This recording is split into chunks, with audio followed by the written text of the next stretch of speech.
National League review for August, let's get into it. So the season kicked off on Saturday the 10th of August, and let's start with Forest Green, who after 7 years in the EFL are back in non-league, and they'll be hoping to bounce back at the first time of asking. But things got off to a disastrous start for them away at Aldershot, as 11 minutes in they were already 2 down thanks to 2 superb finishes from Heidi Gandor, including an outrageous chip finish for the second, and he's someone who struggled with a lengthy injury last season that kept him out for months. He was loaned out to Farnborough to regain his fitness, and they'll be hoping he can finally kick on at Aldershot this season. Forest Green were lucky to not be 3 or 4 down in the first 20 minutes, but they did pull a goal back through Ryan Innes to go into half-time at 2-1. For the second half, Forest Green had a change of shape. Manager Steve Cottrell switched them from a back 3 into a back 4, and it had an instant impact as in the 48th minute McAllister levelled the game up at 2-2. In the second half, Forest Green were excellent and looked more like the team we expected to see, and in the 57th minute, after a superb ball through from McAllister squares it to Christian Deutsch, who completes the comeback to make it 3-2. But the game wasn't done there. Despite Forest Green's second half dominance, substitute James Henry, who Aldershot signed from Oxford and has played Championship and League One football his whole career, showed a touch of class to salvage a point in the 80th minute,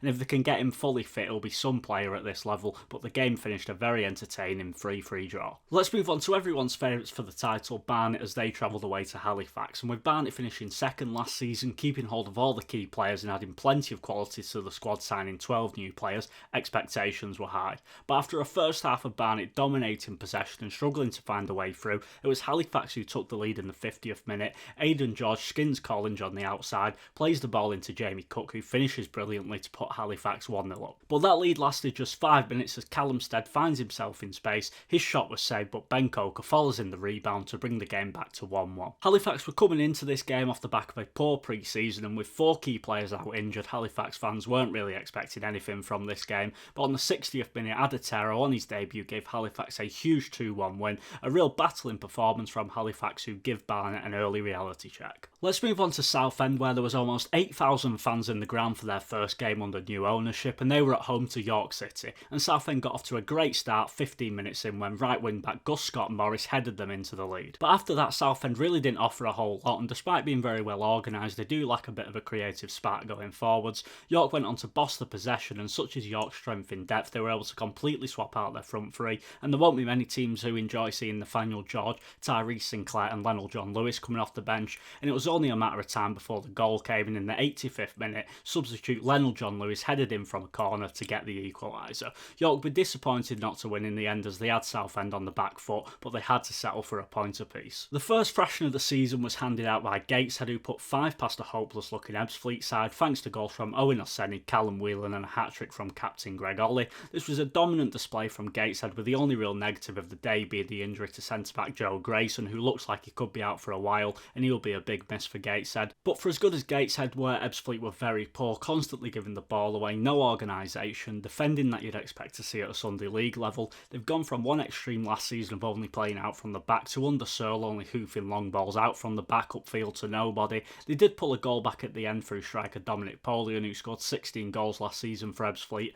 and Ebbsfleet fans will be hoping this was just an opening day blip and not a sign of things to come. Let's move on to Fylde at home to Solihull, and we'll join this game 38 minutes in when Solihull were playing some very good football and took a deserved lead when Warburton played a lovely threaded pass through to Jack Stevens, who finished well to put Solihull 2-1 up. But Fylde looked a completely different team in the second half and were relentless in their pressing. A lovely free kick from Nick Horton got them the equaliser. Then some more Nick Horton magic won them the game with a super solo effort, and I don't quite know how he's still at Fylde. I was sure an EFL club would come in for him over the summer, but he's so important to them, and an excellent 3-2 win for Fylde. It was a tough start for newly promoted Braintree away at Oldham, who took only 8 minutes to take the lead when Dan Gardner played a sensational ball through to Jezanucha Balagum, who had a super debut playing at wing-back and finished well to put Oldham 1-0 up. And from then on, Oldham controlled the game, and this was a much-needed win after a really poor end to last season, not winning any of their last 11 games. As for Braintree, with 9 new players in the starting 11, all making debuts, there was always the danger that it was going to be a disjointed performance, and Oldham never really allowed them into the game, but a good start start to the season for Oldham. So at the end of each match day we tend to review the table, but we won't pay an awful lot of attention to it at the start. But there was also wins for Rochdale, Eastleigh, Dagenham, Hartlepool and Altrincham. Match day 2 was on Saturday the 17th of August, and let's start off with Woking against Gateshead. And I'm sure a lot of you have seen the dreadful tackle on Gateshead captain Greg Ollie, which got national media attention. It left him with a broken leg and out for the rest of the season. Unsurprisingly, Dion Kelly-Evans was given a straight red card and the game was suspended for an hour. But once play was back underway, it was defence versus attack for the rest of the game, with Gateshead controlling the possession and 10-men Woking sitting deep but offering no real threat going forwards, and goals from Kenton Richardson and Mark Beck made it 2 wins out of 2 for Gateshead, but it was very much overshadowed by the long-term injury to Greg Ollie. Now let's move on to newly promoted Boston, who were looking for an improvement on opening day after a 3-0 loss against Rochdale, but their opponents Forest Green went one better and beat Boston 4-0 this time, including a phenomenal halfway line goal from Liam Sercombe, who was the best player on the pitch. Boston did play some decent football and had some good spells in the game, but once they got into that final third it all fell apart, and mistake after mistake was punished by Forest Green, who were clinical in front of goal, but Boston have got to sort themselves out defensively and cut out the mistakes, otherwise they'll be in for a very long season. Title favourites Barnet were looking for a response after their disappointing opening day defeat, and they travelled away to Ebbsfleet, who were also looking for a response after a 5-0 defeat away at Gateshead on opening day, and Ebbsfleet really should have taken the lead in this game, but Kawane Thomas headed just wide of the post. But ultimately, whilst Ebbsfleet were improved from their opening day display, they still weren't any good, and Barnet's quality shone through, with Callum Stead making a difference, scoring 2 goals, and if he carries on playing like this, Barnet will struggle to keep a hold of him, as he was unplayable in this game. Ebbsfleet did pull a goal back in the 94th minute through Polium, but it was too late, and Barnet get their season up and running with a 2-1 win. Let's move on to Sutton United, who played their first home game in non-league after a 3-year stint in the EFL, and it couldn't have got off to a better start, beating Altrincham 5-0, and the bizarre thing was Sutton looked second best for the opening 20 minutes and Altrincham made a decent start to the game, but a ruthless 14-minute period for Sutton where they scored 4 goals put the game out of reach, and confidence just seemed to grow and grow, and the game was already done by half-time. 3 of the 4 goals came from Sutton pressing high up the pitch and forcing Altrincham into errors when trying to play out from the back, and there's a lot of energy in this side, a lot of speedy forward play, and Altrincham did play into Sutton's hands, but a brilliant 5-0 win for Sutton, who make it 4 points out of 6 so far. Now on to 2 newly promoted sides in Braintree against Yeovil. Both suffered defeats on opening day and both were looking for a response, but it was Yeovil who won with the only goal of the game through centre-back Morgan Williams. In the first half, Yeovil didn't even look like creating a chance, but in much better second half showed a lot more promise, with Yeovil moving the ball around a bit quicker, but a 1-0 away win to get the season up and running. Now on to Rochdale, who made a good start away at Boston on opening day, winning 3-0. However, at home to Dagenham and Redbridge, they just couldn't seem to find the goal that their attacking play deserved in the first half. They missed numerous good chances, with Dagenham defenders throwing themselves in front of shots, but then in the 52nd minute, with the Daggers' first shot of the game, some individual brilliance from Dion Pereira, who is such a talent at this level, gave Dagenham the 1-0 lead. But Rochdale kept on going, and in the 72nd minute they were able to finally turn their good attacking play into a goal through Alarakia for the game to finish 1-1. Rochdale created enough to win that game, but just weren't clinical in front of goal, and this was an excellent point for Dagenham, who put in a battling display. At the end of match day 2, Gateshead, Eastleigh and Oldham are the only sides with 100% records, and at the bottom of the table there's still 6 teams yet to record a single point. For match day 3 we had a round of Tuesday night fixtures, and we'll start with the 2 bookies title favourites going up against each other, as Barnet were at home to Forest Green. And this was a game where, due to injuries, Barnet didn't have a recognised striker on the pitch, with Kabamba missing, and you could definitely tell as they dominated possession but really struggled to create and find the finishing touch. Forest Green looked very impressive at the back, they sat deep, looked well organised, but didn't really get anything going attacking wise, and they almost came away with a point until the 92nd minute when Zach Brunt found the breakthrough, a massive 1-0 win for Barnet, who make it 6 points out of 9. Now let's move on to one of our newly promoted teams in Tamworth, who are at home to Hartlepool, and Tamworth had the moments in this game and were the better side for a lot of it, but couldn't quite find the finish that they needed. Hartlepool were struggling to get any kind of control on the ball until the 65th minute, when Anthony Mancini came on, and his movement and willingness to drive at the Tamworth defence finally started to create opportunities, and in the 80th minute it was an excellent finish from Joe Gray that gave Hartlepool the 1-0 lead. Tamworth pushed for the equaliser, and in the 92nd minute a trademark Tom Tonks long throw throw saw Tamworth hit the bar and hit the post in quick succession. Hartlepool definitely rode their luck, but a 1-0 win gives them 7 points out of 9. Now on to a side who I don't think anyone anticipated would be near the top, but Eastleigh made it 3 wins out of 3, beating Solihull Moors 2-1. Eastleigh made a fast start, going 2-0 up inside 10 minutes with goals from Jake Taylor and Paul McCallum, and I suppose the only real negative is that striker McCallum did go off injured 39 minutes in, which is a bit of a blow as we all know how good he is. But in the second half, Eastleigh had to dig in and defend as Solihull pushed to get back into the game, but Luis Fernandez was an absolute rock at the back and looks a superb signing. Solihull did get a goal back at the end, but a 2-1 win means it's 3-3 and Eastleigh top the table. Braintree were looking for their first points of the season as they played Aldershot at home, but 43 minutes in, some super build-up play and a lovely chipped pass from Witherington was finished off by Ryan Jones to put Aldershot 1-0 up. But Braintree made 2 changes in the second half, bringing on John Akinde and Kyril Lisby, and these subs completely changed the momentum of the game, and in the 74th minute it was Lisby who headed in the equaliser to make it 1-1. Then in the 88th minute the ball comes into the box, Louis Annesley heads it to Joe Grimwood, who headers it onto Kyril Lisby, who fires in his second goal of the game to win the game 2-1 for Braintree. A super performance from Kyril Lisby off the bench, who they signed from Cray Valley Paper Mills over the summer, and he made all the difference to give Braintree their first win of the season. After losing 5-0 away at Sutton on the last match day, Altrincham were looking for a response away at Maidenhead, and 35 minutes in, Jamie Jones headed in from a free kick to give them the 1-0 lead. Unfortunately for Maidenhead, they are missing the core of the squad through injury, and they've really struggled to create chances so far this season, but in the 90th minute, after a wayward back pass, Bukulski plays the ball out to Reece Smith, and his shot just goes past the post. But this was a much better performance from Altrincham, although they almost threw it away at the end, and they start the season with 6 points from 9. Ebbsfleet was still looking for their first points of the season, and it wasn't looking promising away at Yeovil when 40 minutes in, Yeovil were 2-0 up after a superb first half display. Brett McGavin got the first with an excellent strike, and he ran the show in midfield and looks an excellent signing, but Yeovil attacked at pace, and some of the link-up play and quick 1-2s were outstanding when in full flow, and they deservedly led at half-time. But in the second half, Ebbsfleet made some attacking changes, bringing on top scorer Dominic Polian and bringing a bit more pace and creativity onto the field with Franklin Domi and Toby Edser coming on,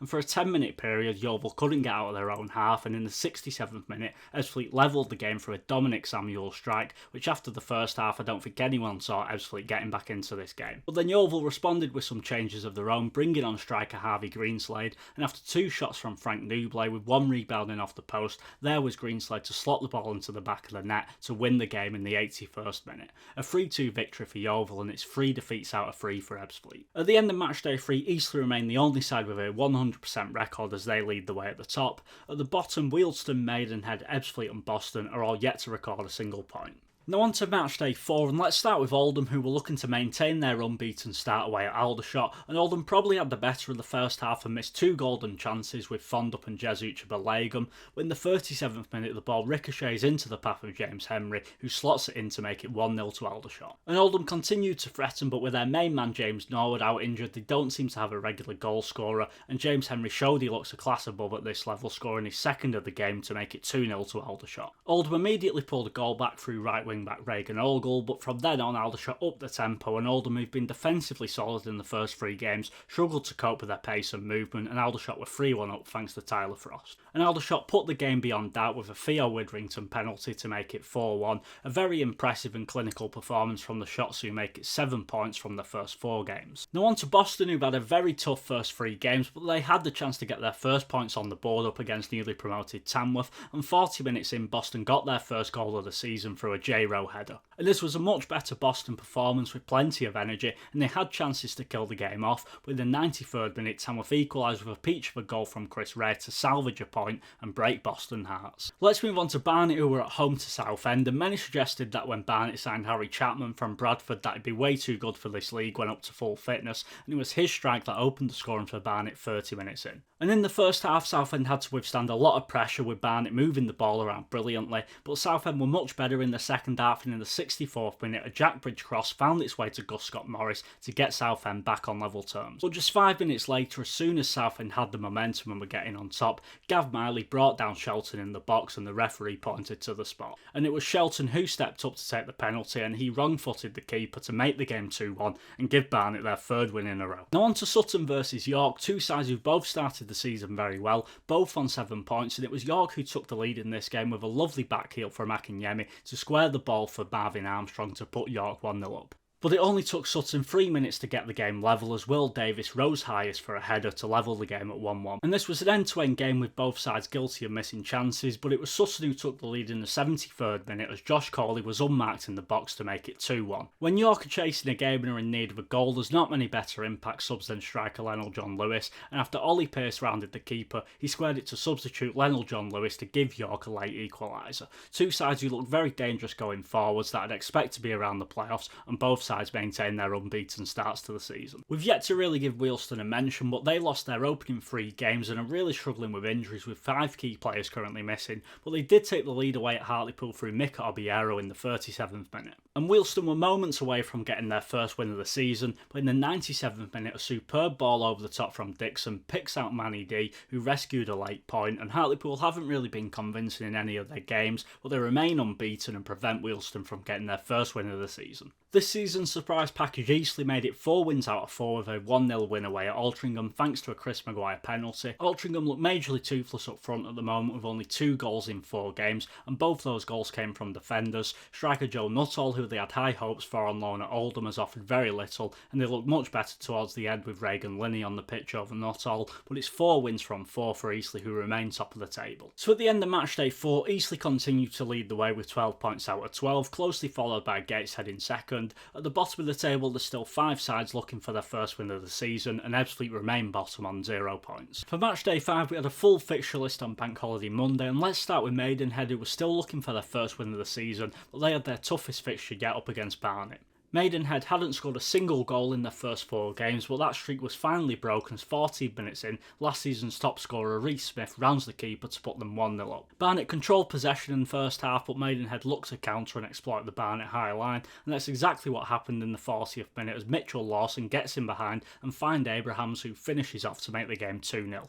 Barnet gave themselves a lifeline just before half-time with an excellent header for Callum Stead's third of the season. With striker Kabamba injured, Barnet are still without a striker, and you could tell as they missed a lot of good chances, but the gifted Maidenhead the third goal as Ferguson closed down and Reece Smith scored his second of the game to give Maidenhead their first win of the season. This isn't the first time title favourites have struggled away at Maidenhead. Chesterfield, Notts County and Wrexham have all struggled in recent times, and this defeat sees Barnet drop down into 5th. Let's move on to Woking versus Hartlepool, and a big complaint from Pools fans at the start of this season has been too much long ball, but in the opening 10 minutes they were playing some superb football and found themselves 2-0 up thanks to 2 excellent finishes from winger Joe Gray. And at this point it was looking like it was going to be a very easy day for Hartlepool. That was until Jack Hunter got his first yellow card in the 24th minute, then 2 minutes later getting his second yellow to put Hartlepool down to 10. And once that sending off happened, the fluidity in Hartlepool's attacking play disappeared, but it wasn't until the 68th minute when the wheels really started to come off as Matt Ward scored a lovely goal coming off the bench to make an impact. And in the 79th minute, Matt Ward was involved again as he lays off the pass to Akinola, whose shot takes a fortunate deflection but brings the game back to level terms at 2-2. And at this point, Woking had all the momentum and were really pushing for the win.